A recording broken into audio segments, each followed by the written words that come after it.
Pessoal, chegamos à aula de número 7 e esta aula vai tratar de dois assuntos de grande importância para todos nós educadores: a educação especial e a educação bilíngue, mas vocês vão perceber que é uma educação bilíngue diferente da maioria que nós vemos por aí.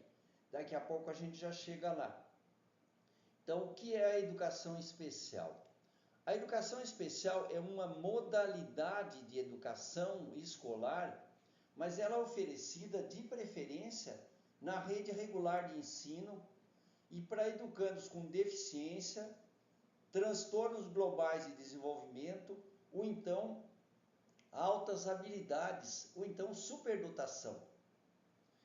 Então vejam que nós estamos dizendo aqui preferencialmente na rede regular de ensino.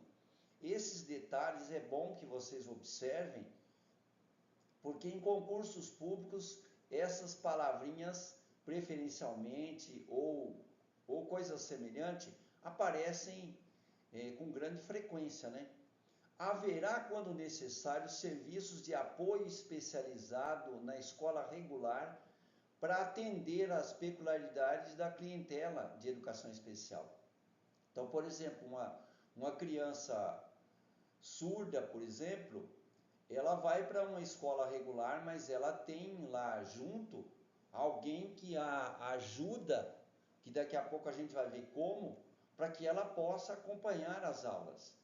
O atendimento educacional será feito em classes, escolas ou serviços especializados. Tem alguns serviços especializados aí espalhados por todo o Brasil que dão um certo suporte para crianças ou adolescentes que têm algum tipo de deficiência ou então superdotação, né? Vejam aqui. Agora, quando não for possível a sua integração nas escolas em classes comuns do ensino regular, essa escola mais comum que a gente está acostumado a ver, então temos algumas escolas especializadas, chamadas já de escolas de educação especial. A oferta da educação especial começa lá na educação infantil e ela prolonga por toda a vida. Vejam que estamos ou então a LDB dá uma certa ênfase no processo de inclusão, principalmente para pessoas que têm algum tipo de deficiência. Os sistemas de ensino asseguram aos educandos com deficiência, transtornos globais de desenvolvimento ou altas habilidades ou superdotação. Vejam aqui, nós temos 4 itens de grande importância: currículos, métodos, técnicas e recursos educativos e organização específicos para atender às suas necessidades. Nesse currículo, método aqui, está incluso, inclusive, a parte de preparação de material específico para atendimento a pessoas com algum tipo de deficiência. Terminalidade específica para aquelas crianças ou aqueles adolescentes que não atingiram o nível exigido para a conclusão do ensino fundamental, em virtude das suas deficiências. E também um outro processo, vejam bem, é a aceleração para concluir em menor tempo o programa escolar para superdotados. Essa terminalidade específica, ela não é tão fácil para se fazer não, hein? Mas, por exemplo, tem alguns alunos que não conseguem passar do ensino fundamental.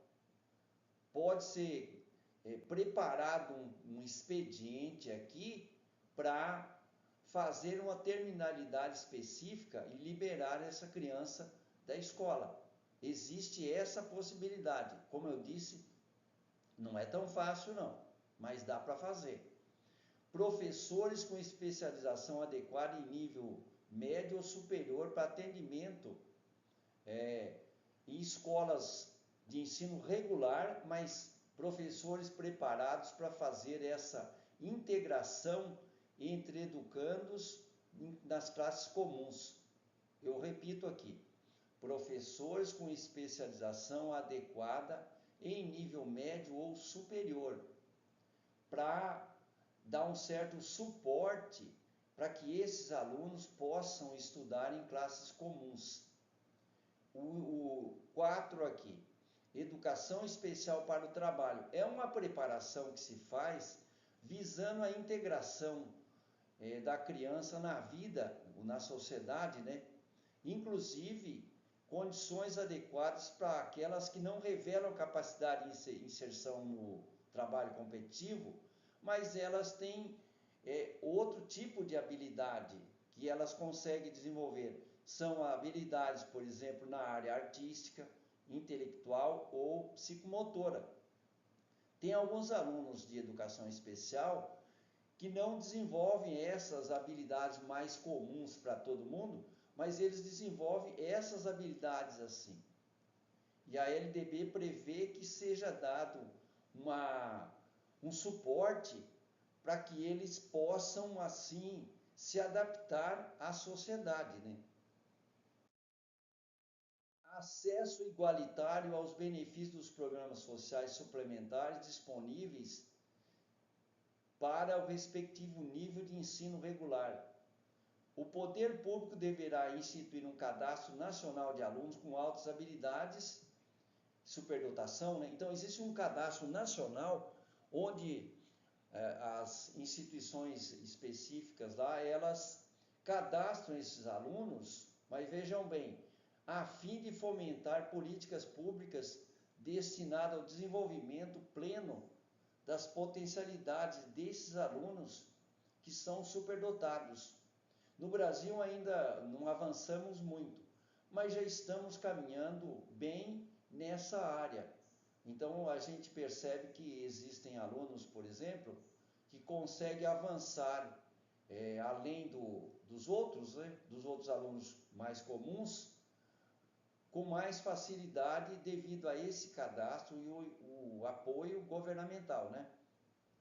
A identificação precoce desses alunos com altas habilidades ou superdotação, isso também através do cadastro geral e através de entidades responsáveis por esse cadastramento, os mecanismos de acesso aos dados do cadastro e as políticas de desenvolvimento dessas potencialidades.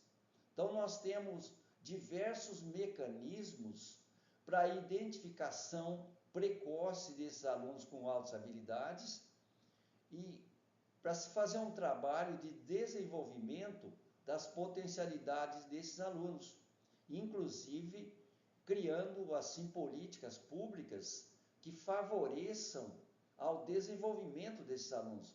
Isso é de grande importância para a educação, para a sociedade e, claro, para o país. Os órgãos normativos do sistema de ensino estabelecerão critérios de caracterização das instituições privadas sem fins lucrativos, especializadas e com atuação exclusiva em educação especial, para fins de apoio técnico e financeiro pelo poder público. Então vejam bem, os órgãos normativos do sistema, eles estabelecem critério para que escolas de educação especial sem fins lucrativos possam trabalhar com apoio financeiro do poder público. Inclusive, escolas particulares, até com fins lucrativos, recebem também algum apoio do poder público, não necessariamente de forma direta com o apoio financeiro. Aqui o apoio financeiro e técnico é mais direcionado a escolas sem fins lucrativos.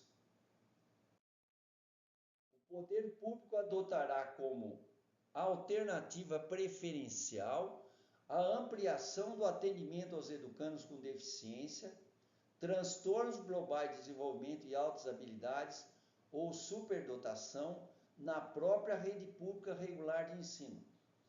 Isso significa o seguinte: o poder público precisa e faz isso, né? Ele dá um certo apoio na própria rede pública, colocando professores, por exemplo, preparados para dar um certo suporte para esses alunos. Existem situações, por exemplo, que o aluno precisa ter até um acompanhante, alguém que possa sempre tirar dúvidas devido à sua situação de deficiência. Desculpe. Educação bilíngue de surdos. Então, como eu havia falado sobre educação bilíngue, normalmente quando a gente fala em educação bilíngue, a gente pensa lá em português e inglês, né? Mas essa educação prevista nessa etapa da LDB é de uma educação de surdos. Como é feita essa educação? Entende-se por educação bilíngue de surdos, para os efeitos desta lei, a modalidade de educação escolar oferecida em Libras, né? Língua brasileira de sinais, como primeira língua, e em português escrito como segunda língua. Então, na prática, o aluno que tem problema aí de surdez, por exemplo, ele recebe esse apoio para ele poder acompanhar as aulas normais em muitas escolas regulares, em diversas regiões do Brasil, porque isso é previsto aqui na LDB. Em escolas bilíngues de surdos, classes bilíngues de surdos, escolas comuns ou em polos de educação bilíngue surdos. Existem alguns estados que têm essas escolas, que tem, muitas vezes é uma escola regular e tem uma classe ou uma turma, assim como que funciona como polo, e é bilíngue, e essa classe é só de surdos, para preparação principalmente para o desenvolvimento da língua brasileira de sinais. Aqui, para educadores surdos, para educandos surdos, surdos cegos, com deficiência auditiva sinalizantes, surdos com altas habilidades ou superdotação, ou em outras deficiências associadas, e nesse caso é optante mais pela modalidade de educação bilíngue de surdos. Por quê? Existem situações, por exemplo, que o aluno tem problema de surdez e ele primeiro aprende a língua brasileira de sinais e vai aprendendo português, e depois ele continua estudando no ensino fundamental e também no ensino médio, principalmente, com esse apoio de professor especializado em Libras. Isso é muito comum, principalmente aqui no estado de São Paulo, hein? Haverá, quando necessário, serviço de apoio educacional especializado, com atendimento educacional especializado bilíngue, para atender às especificidades linguísticas dos estudantes surdos. É isso que eu comentei com vocês. Então, isso aqui é previsto na própria LDB. Educação bilíngue de surdos terá início de 0 ano na educação infantil e se estende por toda a vida. Repetindo, hein?